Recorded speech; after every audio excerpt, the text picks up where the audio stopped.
Welcome everyone to another episode of Retro Wrestling Reviews. Fredo Esparza here, and this week we look back at an episode of Mid-Atlantic Championship Wrestling from October 31st, 1981.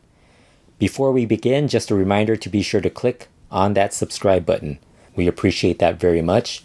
This episode of Mid-Atlantic Championship Wrestling was recorded on October 31st, 1981 at the WPCQ TV studios in Charlotte, North Carolina. Bob Caudle and David Crockett are on commentary. They quickly go to the first match this episode, so immediately we go to Buddy Landale beating Charlie Fulton after a side suplex for the pin. Match was actually joined in progress. This is Landale pre-bleach blonde nature boy look as he has black hair.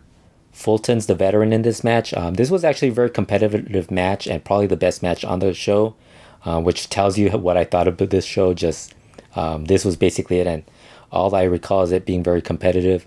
It wasn't a bad. I would say it was an okay match at best, but it kind of, at this point in time when I started watching Mid Atlantic Championship Wrestling, I was a little worried how much more I would continue to be invested in watching these shows, but it does pick up in 1982 or actually later in the year, because this episode was a little bit rough to watch. I would say it was okay at best, but I'll give it an okay. I'll give it a pass. Jake Roberts and Wahoo McDaniel follow that up by joining Bob Caudle and David Crockett for an interview. Jake Roberts talks about being in a tag match, teaming with Paul Jones against Ole Anderson and the Super Destroyer, where another masked man showed up and used a foreign object and actually interfered and used a foreign object on Paul Jones. They actually show highlights of the match afterwards, because initially Jake Roberts is basically telling you the story of what happened in the match, and Wahoo McDaniel kind of agrees with him, and then you go to the actual match. Jake claims Gene Anderson was under the mask and knocked out Paul Jones. Wahoo tells Roberts that he's going to team with him and they'll beat the Andersons. During the highlights, they actually also have the Grappler on commentary, and it actually was Gene Anderson dressed as another Super Destroyer that ended up attacking them. That is then followed by Ole and Gene Anderson for an interview, where Ole was very upset that Roberts and McDaniel were making false accusations. He also said Gene doesn't need a weapon to knock out Paul Jones. David Crockett then tells the Andersons they are going to have to defend the tag titles at some point. They hadn't been defending the titles because Gene Anderson was dealing with an injury at that point in time. So that was part of the storyline, and that leads to a long storyline in early 1982 that actually not only spanned Mid-Atlantic Championship Wrestling, but also Georgia Championship Wrestling, and also I think Florida and a couple of other territories, where they would talk about a tag team tournament that was going on throughout the world. And so this is something that goes on during the early 1982. That after those interviews, Jimmy Valiant is in action, and he beats Hangman Rick Harris with an elbow off the ropes. This was a really short match, so short that actually Jimmy Valiant dancing was actually longer than the actual match itself. One thing you will notice with this is that they actually have to play this weird music during the network. If you're watching on WWE Network, they actually have to play some different type of music, obviously because of copyright, that that covers up whatever Jimmy Valiant's music was at that point in time. I think if you see it on, if you find these episodes not on the network, but maybe somebody else from tape traders and from the past, if you see something from that time period with Jimmy Valiant, they would have the music that actually is the authentic music, the original music.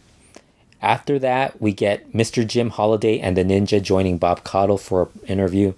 Mr. Jim Holiday tells Bob Caudle not to call the Ninja Kabuki, but that he is the Ninja. And then Jim Holiday explains to everyone what a ninja is, just so fans aren't confused and do not think that the Ninja is Kabuki. I guess at some point there was probably a plan to bring in the Great Kabuki to Mid-Atlantic Championship Wrestling, but at this point in time he was in World Class Championship Wrestling and doing very well, especially in that he had a very heated feud with the Von Erichs at that point. So I see that they weren't going to be able to bring him in, so they ended up bringing in somebody who was kind of doing a similar gimmick, but not quite the level. The Ninja, for those of you not familiar with him, he later would become best known as Mr. Pogo in Japan. If you've watched any death matches or followed deathmatch wrestling in the 90s, you'd probably know who Mr. Pogo is. That name would be very familiar to you. That is then followed by the Ninja beating Mike Davis after a diving headbutt. Another short match. A lot of chops were thrown by the Ninja, but really that was a very short match that followed the other short match of Jimmy Valiant. After that match, we get more interviews. We get Ricky Steamboat and Leroy Brown joining Bob Caudle. Steamboat calls the Ninja's chops very devastating, and then Leroy Brown talks about being on the trail of Sergeant Slaughter and believes his real name is Gomer Pyle.